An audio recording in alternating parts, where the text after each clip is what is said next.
Bonjour, moi c'est Marie, je suis coach et ma mission est de guider les femmes vers la liberté et la paix intérieure, l'épanouissement et l'amour. Je vous propose ici différents outils pour reprendre contact avec vous-même, vous reconnecter à votre être intérieur, reconnaître et accueillir les différentes parties de vous. Ensemble, grandissons et éveillons nos consciences. Aujourd'hui, je vais vous parler de confiance en soi. Tout d'abord, sachez que la confiance en soi se construit. Elle n'est pas innée.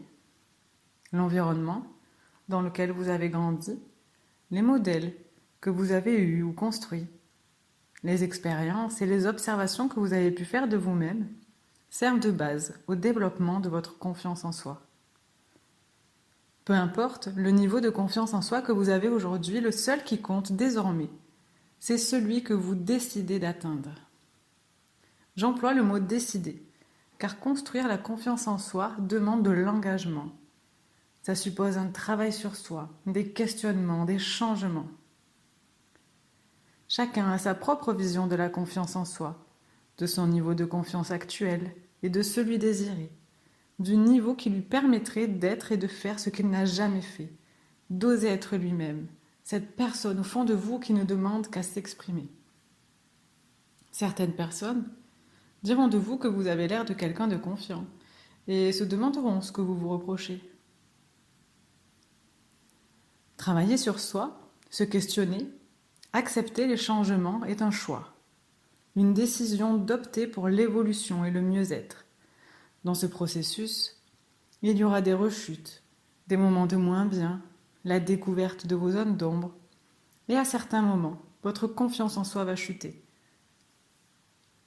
Soyez confiante et rassurée, c'est seulement un passage. Le processus est enclenché. Peu importe le rythme auquel vous allez évoluer, ce qui compte est que vous êtes en chemin. Vous pourrez constater que selon les domaines, vous avez plus confiance en vous que dans d'autres. Il y a aussi les contextes qui favorisent la confiance en soi ou l'atténuent. Par exemple, vous êtes à un job et devez parler de votre travail à des élèves en formation ou devez former un stagiaire. Vous êtes relativement à l'aise et confiante en vos compétences et capacités. Vous faites ce travail depuis plusieurs années, vous savez en parler et comment fonctionne la boîte dans laquelle vous travaillez. Autre situation, votre boss vous demande de participer à un congrès de présentation des entreprises de votre ville pour aller parler de votre travail. Qu'est-ce qui change? Tout semble différent et pourtant, l'environnement change, ainsi que le contexte. Et votre travail, lui, est le même. Vos compétences sont les mêmes. Votre expérience et vos capacités sont inchangées. Ou encore, vous êtes en famille et allez vous baigner. C'est votre famille proche. Vous savez nager, il fait beau et vous avez votre maillot préféré. Tout est OK.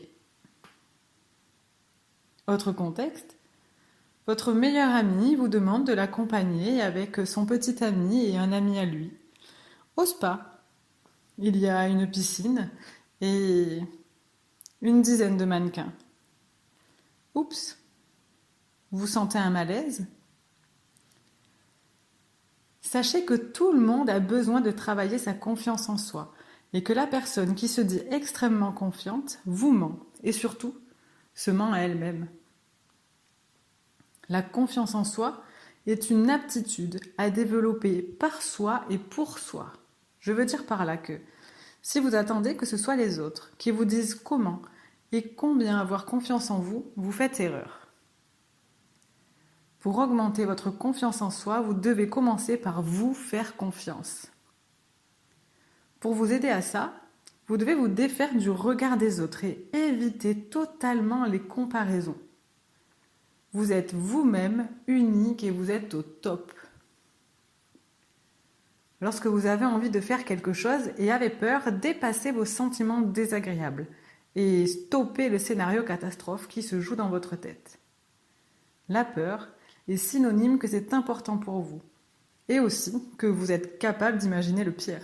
Bravo, vous êtes capable de ça. Maintenant, faites un pas vers votre peur et vous la verrez s'évanouir. Vous avez peur, soit parce que vous ramenez le passé dans le présent et rapportez le résultat d'une situation passée à aujourd'hui, soit parce que vous vous faites une montagne de la situation à venir et créez un sentiment d'insécurité. La peur, dans ce cas, est une perception erronée de la réalité. Acceptez de faire des erreurs. C'est de cette manière qu'on apprend, qu'on évolue, qu'on performe et devient compétente. C'est de cette manière que la confiance en soi s'accroît aussi.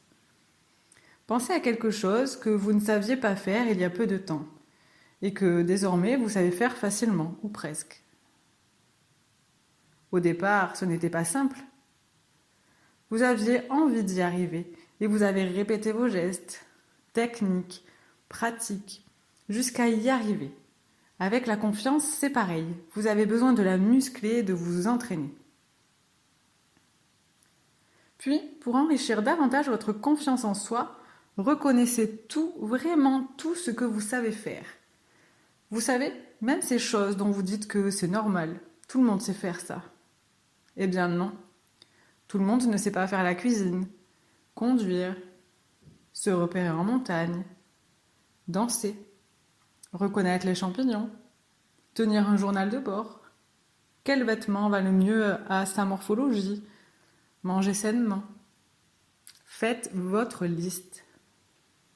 Pour conclure, faisons un rappel des 5 éléments que nous avons vus pour développer la confiance en soi. 1. Se faire confiance. En 2. Éviter totalement les comparaisons et se défaire du regard des autres. En 3. Dépasser ses peurs. En 4. Accepter de faire des erreurs.